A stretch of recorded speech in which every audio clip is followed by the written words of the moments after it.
जय हिंद। Welcome to lion technical hub. Guys, lion technical hub में आपका स्वागत है। आई एम लायन सर, हैविंग 30 years of experience in industry, and today we'll learn about torque under running condition। यानी कि हम आज सीखेंगे कि जब मोटर चलती है तो उस केस में टॉर्क कैसे जो है जनरेट होता है और उसका क्या रिलेशन है। यानी स्टैंड स्टिल है जब मोटर, उस समय स्टार्टिंग टॉर्क क्या होता है, और जब ये चलने लगती है तो इसका जो है टॉर्क के ऊपर क्या फर्क पड़ता है वो हम आज सीखेंगे, right.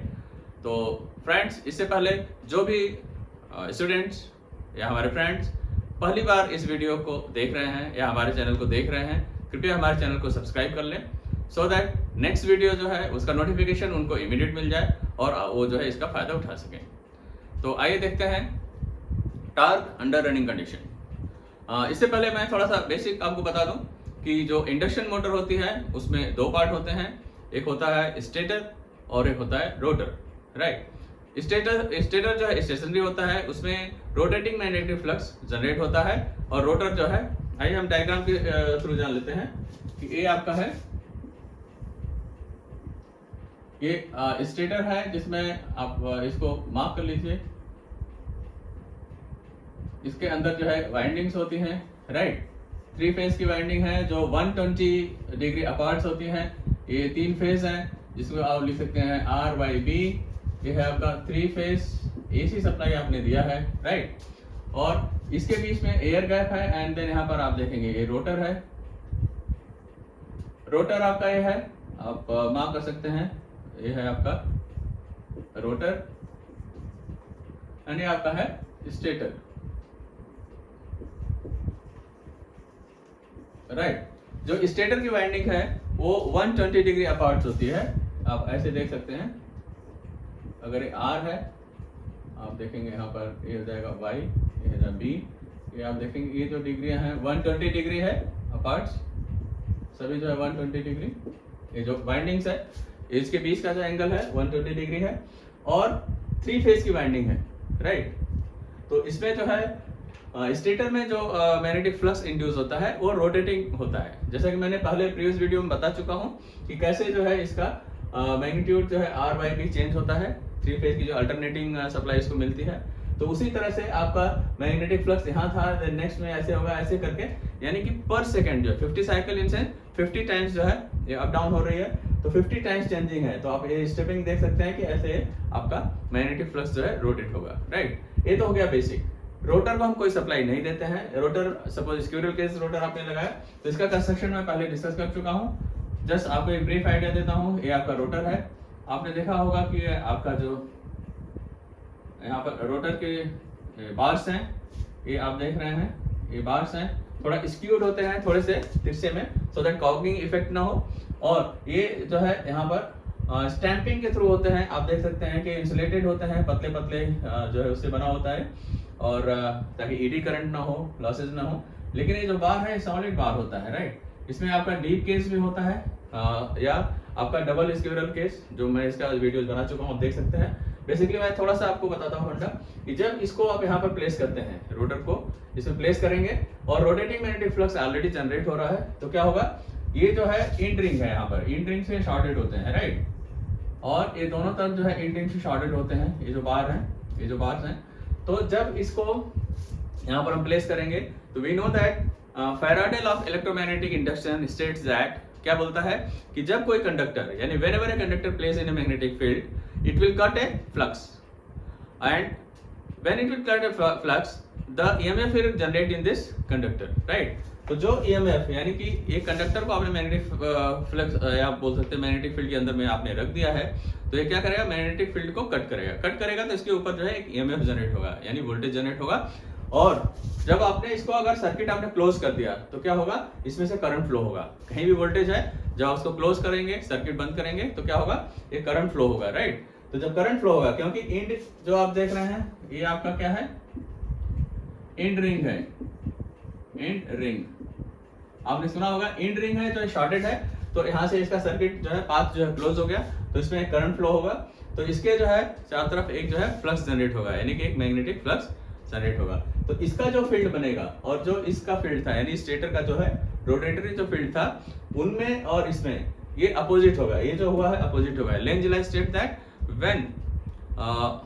whenever any current or voltage induced, it will try to oppose the very cause by which it is being produced, यानी कि जिससे पैदा हो रहा है उसको अपोज करेगा, यानी इसका डायरेक्शन रिवर्स होगा। लेंथ क्लास से आप देख सकते हैं डायरेक्शन किधर होगा, बट हमें उतना डीप नहीं जाना है यहाँ। इतना जानना है कि इसमें जो मैग्नेटिक फ्लक्स जनरेट होगा इसका जो है, अगर यहाँ नॉर्थ पोल है सपोज, तो यहाँ पर साउथ पोल होगा, राइट। तो क्या होगा, जब ये रोटेटिंग फ्लक्स जनरेट हुआ तो इसको ये जो है अटैक करने की कोशिश करेगा और फॉलो करने लगेगा, यानी ये रोटर आपका रोटेट करना शुरू कर देगा, राइट। ये तो आपका बेसिक है, ठीक है, इतना हम समझ गए। अब आगे जानते हैं कि जब ये रोटर स्टार्ट हुआ रोटिंग, उससे पहले यानी जब आपका यानी S इक्वल टू 1 था, यानी स्लिप जो है 1 था, यानी रोटर जो है स्टॉप था, राइट। उस कंडीशन में क्या था, जब ये रुका हुआ था तो मैक्सिमम जो है यानी कि ये जो इसका जो फ्लक्स है, रोटेटिंग फ्लक्स है, इसको कट कर रहा था।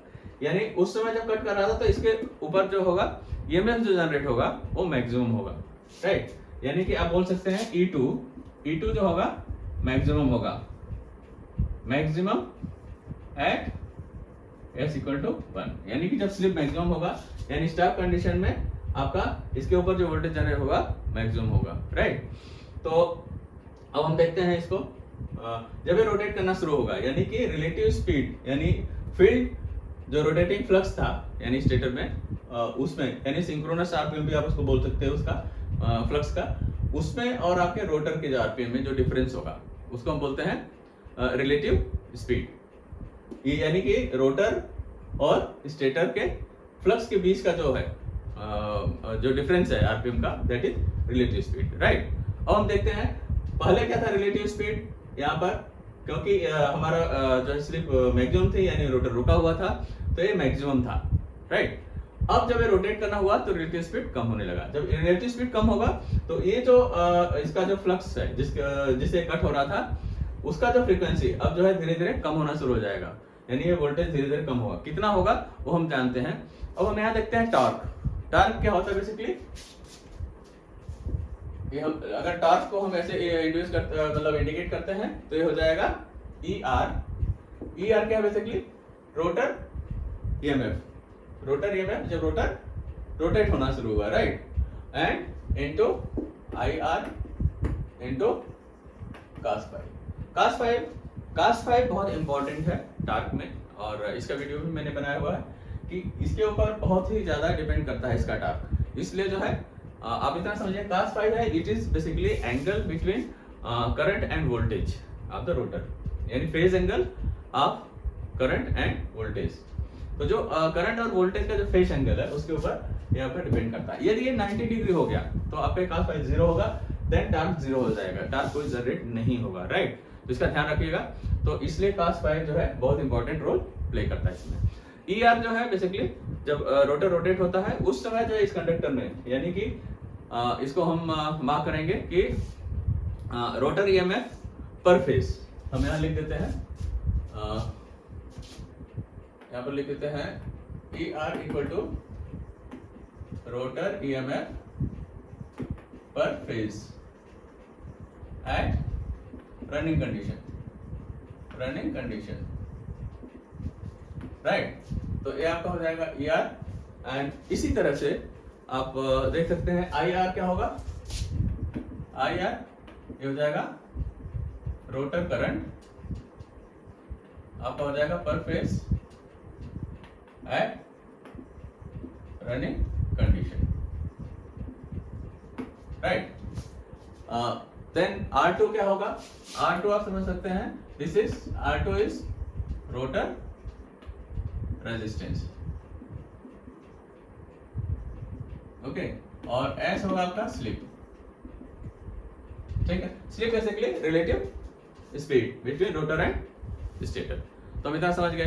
देन अब हम देख सकते हैं IR क्या होगा आपका, IR यानी कि रोटर करंट हमें मालूम है कि हमें कितना वोल्टेज जनरेट हुआ है यहाँ पर, तो हम लिख सकते हैं इसको ER अपॉन Z क्या है, इम्पीडेंस ऑफ R, यानी रोटर का इम्पीडेंस कितना हुआ वो हम IR इसमें कर सकते हैं, राइट।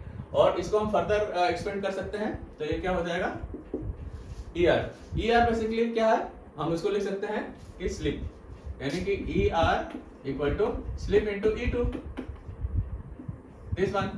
और E2 क्या है, the voltage generated when stator was stationary, यानी स्लिप वाज एट 1, यानी उस समय जो E2 जनरेट हो रहा था। अब जब ये घूमना शुरू हुआ यानी स्लिप, जब ये रोटेट करना शुरू हुआ तो इनिशियली जब स्टॉप था तो स्लिप हमारा 1 था, तो अब ये कम होना शुरू होगा, स्लिप जो है कम होने लगेगा, तो इसका मल्टीप्लाई कर दीजिए E2 जो वोल्टेज जनरेट था, तो आपका हो जाएगा ER, यानी कि रोटर जब रोटेट होने लगा तो टोटली डिपेंड करता है कि इसका जो है यानी कि रोटर का EMF जब ये रोटर रोटेट हो रहा है तो वो डिपेंड करता है स्लिप के ऊपर, यानी कि अब स्लिप कितना है, यानी कि relative RPM between rotor and stator, right.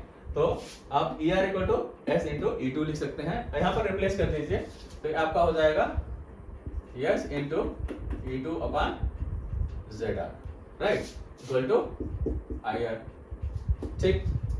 इसको हम ऐसे भी कर सकते हैं, या फर्दर इसको एक्सपेंड कर दीजिए, ZR को आप लिख सकते हैं S into E2 upon ZR क्या लिख सकते हैं, R2 का square plus S into X2 का स्क्वायर, राइट। तो ये आपका हो जाएगा ZR, राइट, इसको ऐसे लिख सकते हैं। तो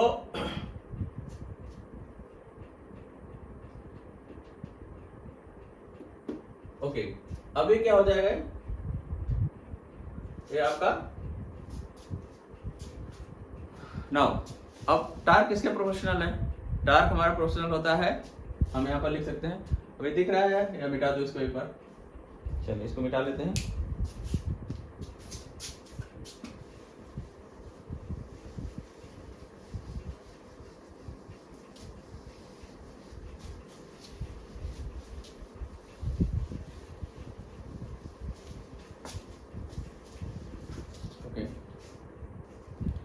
Torque is proportional to torque हमारा प्रोपोर्शनल होता है स्लिप इनटू फाई। फाई क्या है, फ्लक्स है, फ्लक्स यानी फील्ड है, रोटेटिंग जो फील्ड है वो है हमारा फाई फ्लक्स इनटू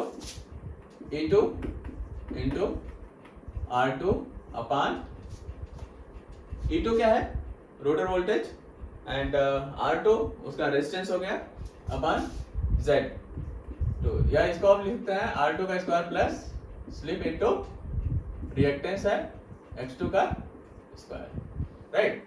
तो इसको हम ये भी बोल सकते हैं इस कंडीशन में। नाउ इसको हम लिख सकते हैं, नाउ टार्क इक्वल टू, हमने कांस्टेंट ले लिया K into 5E2 S into E2, ये आपका ER था जो रनिंग कंडीशन में, उसको आप ऐसे लिख सकते हैं, तो S into E2 into R2 अपान R2 का square plus S into X2 का स्क्वायर, राइट। तो यहाँ पर ये आपका हो गया टार्क, ये टार्क है, देन आप इसको लिख सकते हैं, ये कौन सा टार्क है, ये TR आपका रनिंग टार्क हो गया, वो डिपेंड करता है स्लिप के ऊपर, यानी कि उस समय स्लिप कितना है वो आप डिपेंड कर सकता है, इसे आप निकाल सकते हैं, राइट। देन ये जो कांस्टेंट है, कांस्टेंट ये कांस्टेंट है के, और इसकी वैल्यू हम लिख सकते हैं कि K1 equal to 3 upon 2 pi NS, ये हमारा है K1 का कांस्टेंट होता है, तो हम इसको जो है फर्दर लिख सकते हैं, जब हमारा वोल्टेज, अगर हम इसको कांस्टेंट रख लें और उसमें क्या होगा, और फाई, यानी कि फाई हमारा कांस्टेंट हो जाएगा, तो ये आपका टार्क डिपेंड करता है R2 अपान R2 square plus S X2 के स्क्वायर के, यानी कि आपका रिएक्टेंस कितना है और स्लिप कितना है और उसका जो है रेजिस्टेंस रोटर कितना है उसके ऊपर डिपेंड करता है, राइट। तो इस कंडीशन में हमारा टार्क हो जाएगा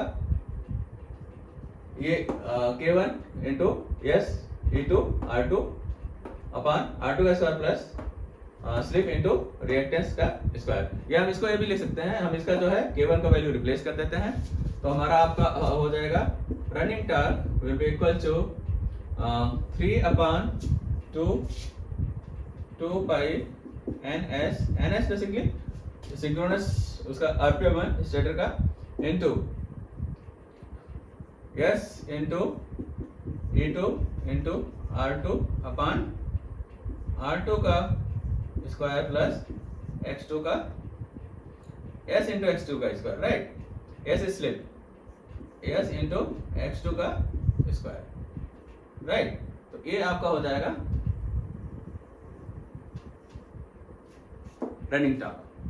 सो अब एक बार मैं आपको आगे एक्सप्लेन कर देता हूं, जैसा कि torque equal to ER into IR into cos phi. ER आपका है rotor EMF and when it is running, right, and IR is the rotor current when it is running and cos phi is the basically your power factor of the rotor. Now अब ये जो है proportional किसके होता है, ये आपका होता है slip into phi into E2 R2 upon R square plus S X2 का स्क्वायर, और यहाँ पर आप Z इम्पीडेंस भी लिख सकते हैं, राइट।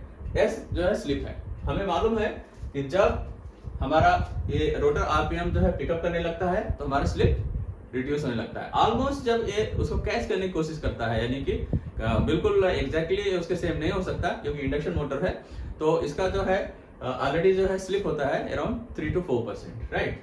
तो वो जो स्लिप है उसी की वजह से जो फ्रीक्वेंसी इनमें रिलेटिव डिफरेंस है, आरपीएम में डिफरेंस है, और जो आपका वोल्टेज जो है इसका फ्लक्स कट हो रहा है और वोल्टेज जनरेट हो रहा है रोटर में, तो जब ये मैक्सिमम आरपीएम अटेंड कर लेता है उस समय जो रोटर बार के अंदर में, यानी इसके बार के अंदर में जो मैग्नेटिक फ्लक्स जनरेट होता है वो बहुत मिनिमम होता है, राइट। तो उस समय यानी हम उसको रिप्रेजेंट कर सकते हैं ER, यानी कि उस समय जो वोल्टेज है, यानी कि rotor EMF when it is rotating, तो वो कम होता है। वो डिपेंड करता है स्लिप इनटू E2 के, यानी अगर स्लिप हमारा ऑलमोस्ट 0 की तरफ जा रहा है इनटू E2 करेंगे तो वो आपका बहुत ही मिनिमम है। तो इसी तरह से हमारा EMF जो है रोटेटिंग में बहुत ही मिनिमम होगा। वो आपको मैंने दिखाया था कि ER इक्वल टू क्या दिखाया था, ER equal to slip into E2। तो ये जो था ER था rotating voltage EMF, slip into E2 था EMF generated in the conductor of the rotor when rotor was stationary, यानी कि रुका हुआ था, यानी S इक्वल टू 1 था, ठीक है। तो ये आपका हुआ ER, राइट। तो टार्क आप समझ गए होंगे कि this is the final torque equal to K1 slip into E2 था जब स्टेशनरी था आपका रोटर, उस समय जो वोल्टेज जनरेट हुआ था वो इनटू R2 अपॉन R2 का square plus S into X2 का होल स्क्वायर, यानी आपका ये आपका इंपीडेंस हो जाएगा, राइट, Z2।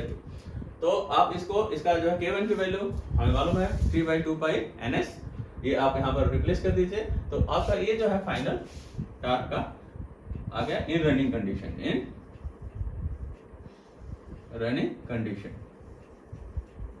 मैं उम्मीद करता हूं कि आपको ये समझ में आया होगा, और अब समझ में आया तो आप हमारे वीडियो को जो है कि लाइक कर दें, दोस्तों को शेयर कर दें और सब्सक्राइब करना न भूलें। प्लीज़ हमारे चैनल को आप सब्सक्राइब कर लें ताकि नेक्स्ट वीडियो जो है आपको इमीडिएट उसका नोटिफिकेशन मिल जाए और आप इसका जो है फायदा उठा सकें। मिलते हैं अगले वीडियो में। जय हिंद।